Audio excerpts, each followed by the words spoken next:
Baik, Assalamualaikum warahmatullahi wabarakatuh.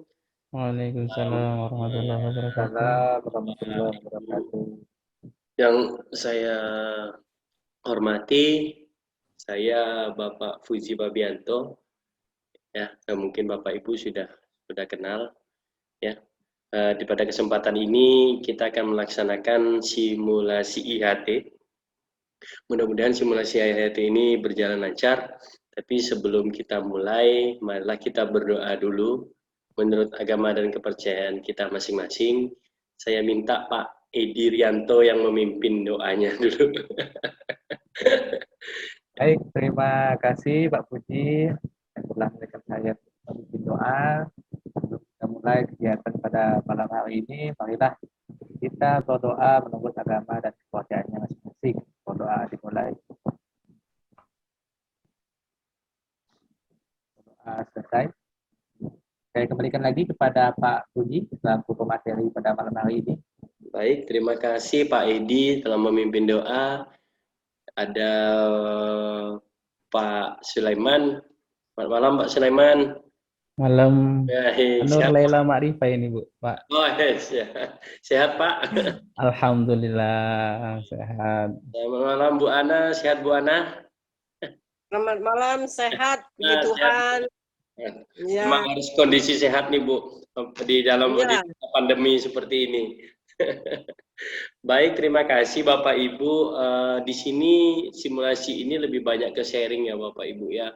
Bagaimana tentang penerapan kurikulum pembelajaran paradigma baru atau dikenal dengan kurikulum sekolah penggerak.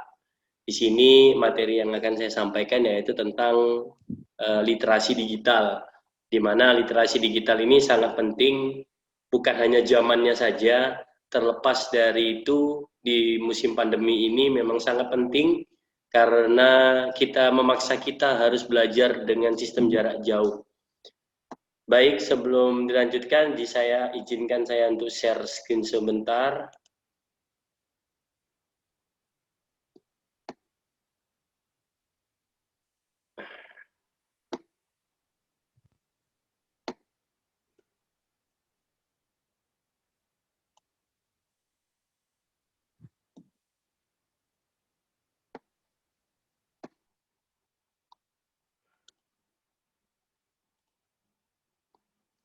Baik, bisa dilihat Bapak Ibu ya? Ya, Pak. Terima kasih Bapak Ibu. Baik, sekarang kita akan membahas tentang simulasi IHT yaitu literasi digital. Nah, baik, sebelum kita mulai, saya ingin bertanya dulu sama Bapak Ibu. Bisa Bapak Ibu lihat nanti apa yang ada di benak Bapak Ibu ketika melihat gambar tersebut. Nah, gambarnya ini Bapak Ibu. Ya, kalau Bapak Ibu yang bisa dilihat apa ini? Android. Android. HP Baik. Android. HP Android. Mungkin Bu Ana bisa? HP Android. Oke, HP Android ya. Selain HP Android mungkin apa ya Bapak Ibu ya? Smartphone. Gadget anak awal sekarang. Nah, jadi kita nih sudah barang seperti ini juga tidak seperti barang mewah lagi ya Bapak Ibu. Jadi sebuah kebutuhan kita, ya kebutuhan kita. Bukan hanya guru sebenarnya, murid juga sebenarnya mau tidak mau dituntut untuk membutuhkan barang seperti ini sebagai media pembelajarannya di musim pandemi seperti ini. Baik, saya lanjutkan. Nah, inilah perkembangannya handphone Bapak Ibu. Bisa dilihat dari handphone itu dari 1G, 2G sampai sekarang di Indonesia udah masuk 4G ya. Sebenarnya sudah ada yang 5G ya, sudah mulai berkembang, mulai dari hanya bisa mengirim pesan suara saja, lanjut mengirim pesan suara dan teks, lalu gambar, audio, video. Nah, begitu cepat perkembangannya. Inilah yang harus dituntut oleh Bapak Ibu guru, bagaimana memahami perangkat. Tidak hanya perangkat sebenarnya, memahami perkembangan perangkat, perkembangan softwarenya juga itu harus perlu sebagai modal kita untuk nanti memandu anak dalam proses pembelajaran. Nah, sekarang saya tanya kembali ke Bapak Ibu nih, apa kunci dari setiap perkembangan teknologi? Apa sih Bapak Ibu kunci dari setiap perkembangan teknologi pada zaman sekarang ini apa kuncinya? Update, Pak. Up to date. Update, ya. Apalagi? Kebutuhan akan memperlancar suatu pekerjaan, Bang Fadilah. Waktu kebutuhan. Oke, baik. Nah, sebenarnya apa sih? Karena inovasi ya Bapak Ibu ya. Kuncinya itu perkembangan itu inovasi. Karena ada sebuah inspirasi. Ya, saya ini pengennya enggak cuman misalnya HP itu tidak hanya bisa dikirim lewat suara saja, nanti bisa dikirim lewat gambar. Ada ide di situ, ada proses, ada kreativitas. Itu yang memicu untuk adanya perkembangan teknologi. Teknologi ini sangat cepat berkembangnya, tidak hanya handphone, televisi juga cepat, dan teknologi yang lainnya juga berkembang sangat cepat. Nah, itu kunci dasarnya adalah dari inovasi. Baik, nanti kita tinggal sebentar Bapak Ibu, kita lanjutkan ke materi. Nah, sekarang kita lihat, pada zaman digital sekarang itu, yang paling melekat kepada diri kita itu apa? Alamat, identitas, ya. Mungkin kalau zaman dulu kita kalau saya aja kalau mau mengirim surat itu menanyakan alamatnya di mana, ya. Alamatnya di jalan apa dan ini apa, ya. Ya. Ya, itu dalam bentuk masih manual. Tapi di zaman era digital, alamat identitas itu tidak akan lepas, cuman berganti dengan istilah namanya akun. Ya Bapak Ibu ya, saya mau mengirim gambar ke Pak Edi misalnya. Saya mau tanya dulu akun Pak Edi apa Gmailnya. Ya, akunnya Bu Nur Laila, maaf ya, apa akunnya? Akunnya Bu Ana apa? Akun Instagramnya apa? Nah, itulah sekarang yang dituntut ya. Anak-anak juga seperti itu. Ketika kita suruh anak itu masuk ke Google Classroom kita, anak itu harus punya identitas. Identitasnya apa? Email. Nah, sekarang itu, zaman sekarang itu, apapun verifikasi terakhirnya itu adalah email. Ya Bapak Ibu, kita buat Facebook, identitas terakhir yang harus dicantumkan adalah email.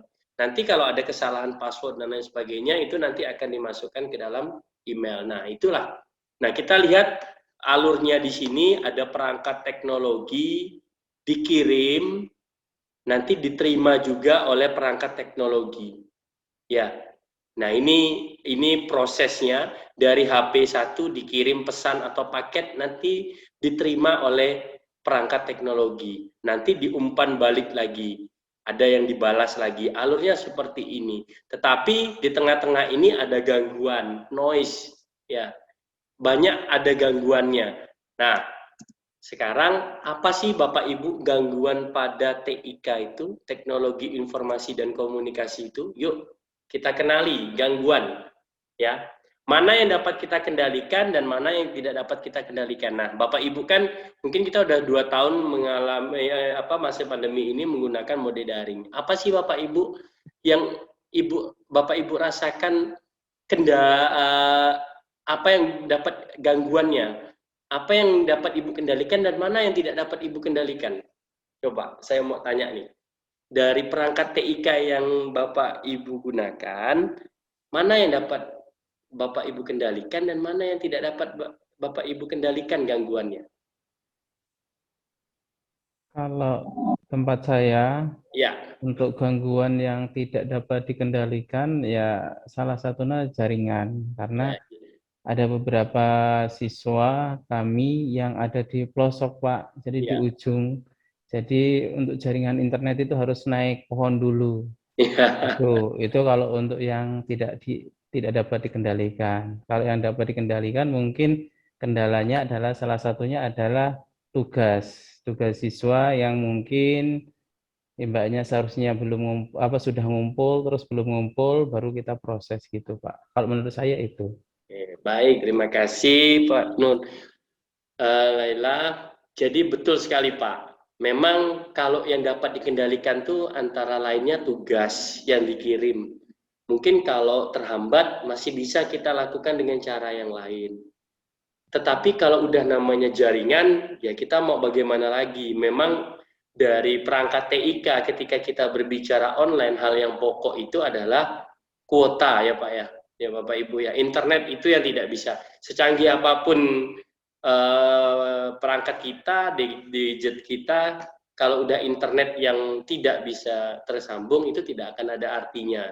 Nah, seperti itu. Terima kasih Bapak Ibu sudah mengenali gangguan, karena kalau kita sudah mengenali gangguannya, kita dapat melakukan solusi apa yang terbaik ya. Mungkin kalau jaringan internetnya terganggu, oke, kita tidak bisa stop dulu. Nanti ketika sudah mulai ada, bisa kita gunakan kembali. Atau mungkin kita bisa menginformasikan dengan cara mengambil modul ke sekolah, nanti dia kembali lagi ya. Itu nanti kembali lagi kepada peran Bapak Ibu guru bagaimana menyikapi gangguan yang ada yang dapat dikendalikan atau mana yang tidak dapat dikendalikan. Baik Bapak Ibu. Nah, perangkat TIK yang digunakan platform teknologi sekolah penggerak. Nah, sebenarnya kalau bicara teknologi tidak hanya di sekolah penggerak, sebelum di sekolah penggerak juga kita menggunakan teknologi. Mungkin di sini hanya kita kuatkan saja apa saja sih perangkat TIK-nya ya. Nah, kita sudah familiar dengan barang-barang seperti ini ya Bapak Ibu ya. Seperti PC, laptop dan HP. Nah, jangankan di sekolah, sekarang pun kita tidak pernah lepas daripada ini. Tinggal bagaimana kita memanagenya, bagaimana kita mengaturnya, sehingga barang ini terlihat bermakna ketika kita menggunakannya. Cuman memang jujur saja Bapak Ibu, ketika siswa ini pada zaman sekarang lebih banyak menghabiskan waktunya dengan game. Ya. Nah, inilah salah satu perangkat TIK yang digunakan untuk platform teknologi di sekolah penggerak Bapak Ibu ya. Nah, apa yang kita perlu perhatikan Bapak Ibu dengan perangkat komputer yang kita miliki untuk aplikasi atau pada platform. Jadi platform itu seperti sebuah aplikasi nanti yang akan dipasang kepada perangkat kita. Karena perangkat itu kan tidak pernah lepas dari hardware dan software serta brainware ya Bapak Ibu ya. Kalau hardware itu kan perangkat kerasnya, software itu perangkat lunaknya, brainware itu berarti perangkat otaknya. Kita sendiri, user kita sendiri. Jadi kita perlu memperhatikan juga Bapak Ibu, perangkat yang kita miliki dengan kriteria minimum yang diminta. Dengan istilah seperti ini Bapak Ibu. Ada aplikasi yang memang meminta spesifikasi minimal dari perangkat yang harus diinstal. Kan seperti itu Bapak Ibu. Mungkin ada contohnya seperti ini. Game itu bisa dijalankan pada HP yang memiliki perangkat minimal RAM 2 GB misalnya seperti itu. Ya kan? Nah, jadi kita harus mengenali dulu nih platformnya, aplikasinya ini meminta apa dengan perangkatnya yang harus kita siapkan. Yang pertama sistem operasi. Bapak Ibu sudah kenal ya dengan sistem operasi atau yang kita kenal dengan operating system. Operating system ini kan banyak ya, ada yang familiar dengan kita gunakan keluarga Windows dari Windows 7 sampai sekarang ke Windows 10. Nah, terus kita harus tahu ukuran RAM pada perangkat kita berapa RAM perangkat kita. Ya, perangkat kita sekarang RAM-nya 2 GB. Nah, masuk apa tidak dengan platform yang akan kita gunakan? Ya, jangan sampai platformnya mintanya 4 GB, kita cuma punya 2 GB misalnya, tidak akan mengangkat. Itu yang akan menjadikan kendala kita. Maka ini yang harus kita perlu perhatikan. Dan yang terakhir storage.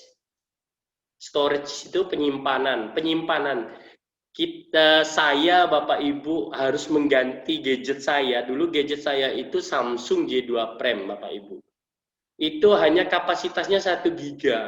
Untuk buka PDF saja WA yang selalu update itu sudah tidak bisa lagi Bapak Ibu. Akhirnya saya ketinggalan informasi, ya kan Bapak Ibu ya. Nah, kita ketinggalan informasi ini terus mengalir, kita dipaksa, dituntut mau tidak mau kita harus mengikutinya. Jadi ya mau tidak mau kita harus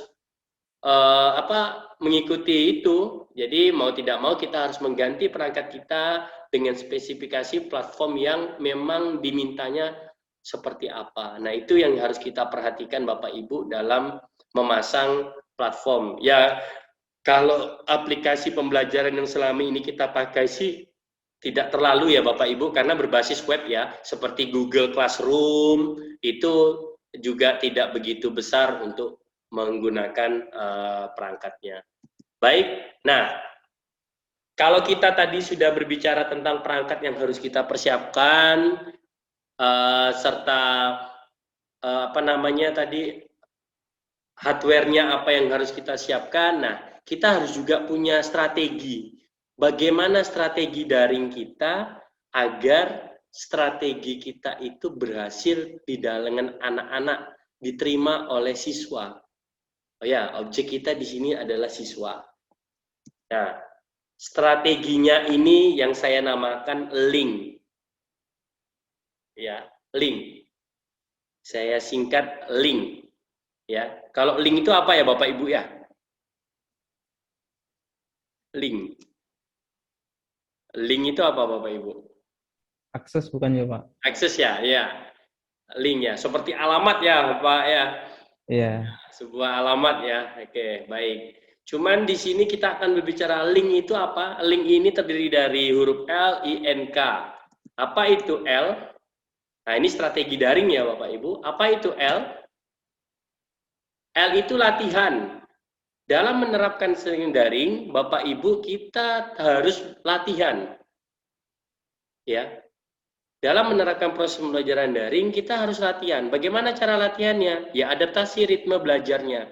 Kita kenali ritme belajarnya seperti apa. Ritme belajar dari siswa itu seperti apa. Apakah ritme belajar siswa itu, siswa ini dikelompokkan dalam, misalnya di dalam satu kelas, ada siswa yang lambat dalam respon, cepat dalam merespon. Nah, itu harus kita latihan, ada adaptasi, sehingga kita nanti bisa mencarikan solusinya bagaimana.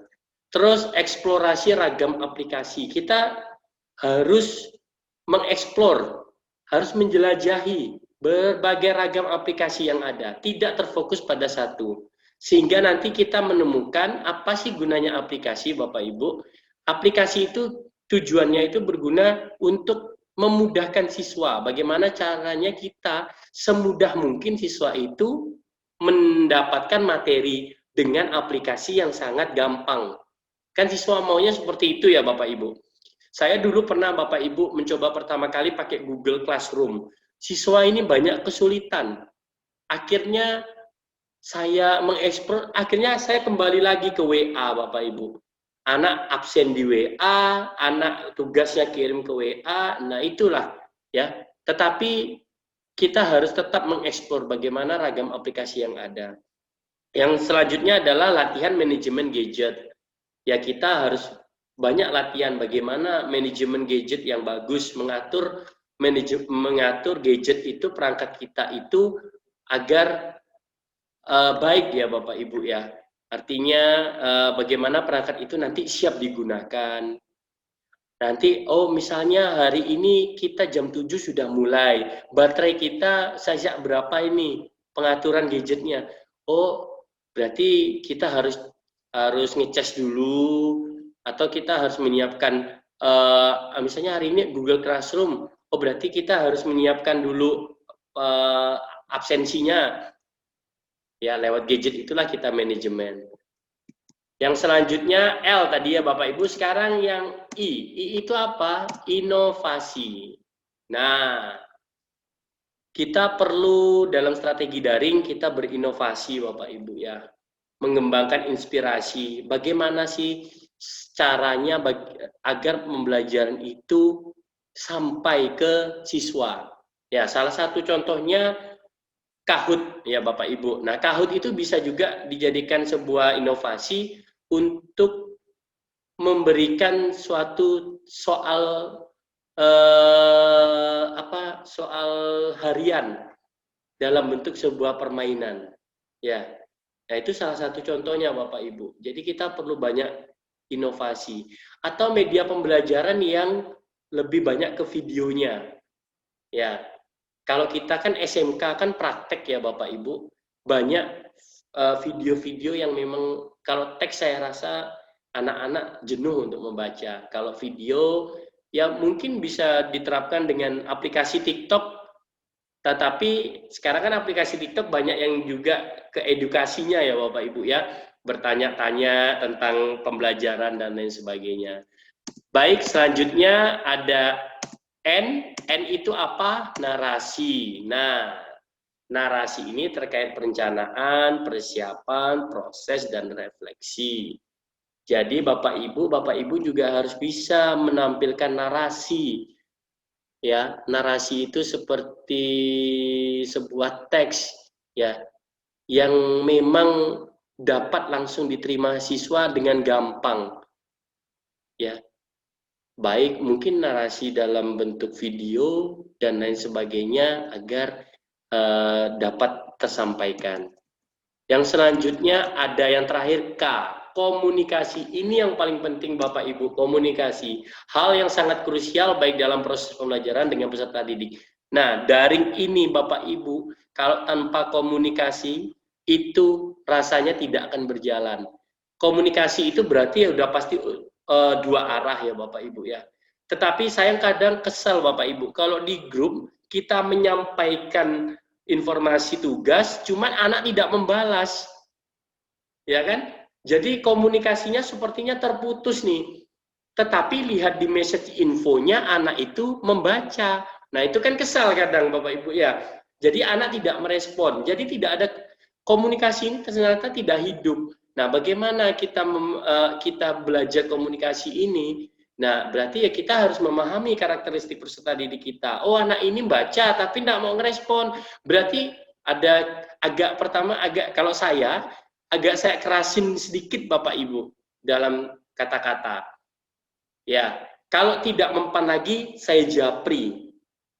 Ya, nah itu strateginya. Bagaimana kita membangun komunikasi. Ada juga Bapak Ibu, saya juga coba memulai dengan komunikasi bagaimana menerapkan sekolah menyenangkan. Setiap saya WA anak-anak, saya pasti kasih ikon senyum. Ya, saya biasa kasih ikon senyum. Jadi menandakan kita sedang bergembira Bapak Ibu untuk menghadapi anak-anak. Nah inilah Bapak Ibu komunikasi. Dan perlu Bapak Ibu ketahui komunikasi ini tidak hanya dengan anak-anak sebenarnya nanti dengan orang tua pun kita tetap perlu komunikasi. Nah itulah Bapak Ibu strategi daring yang harus kita terapkan menurut saya dengan istilah link. Baik Bapak Ibu, cukup sekian dalam sharing saya tentang literasi digital.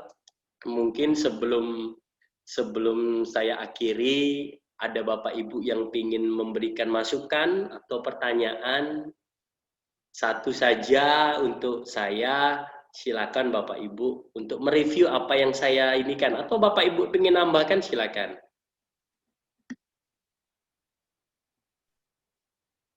Ada Bapak Ibu? Tidak ada? Cukup kayaknya Pak. Oke, baik, cukup baik. Pak. Bapak Ibu, terima kasih banyak atas perhatiannya. Saya Pak Fuzi, mohon maaf jika ada kesalahan. Saya akhiri. Wassalamualaikum warahmatullahi wabarakatuh. Saya kembalikan ke pimpin doa untuk mengakhiri pembelajaran hari ini. Baik, terima kasih Pak Fuzi yang sudah menjelaskan materi tentang simulasi IHT literasi digital. Jadi dari sini kita dapat menemukan berbagai macam langkah-langkah atau cara-cara alternatif bagaimana biar menyampaikan materi secara tepat apalagi di masa pandemi ini. Nah, untuk itu untuk mengakhiri kegiatan pada malam hari ini, marilah kita berdoa menurut agama dan kepercayaannya masing-masing. Berdoa dimulai. Berdoa berdoa selesai. Terima kasih Pak Fauzi atas presentasinya.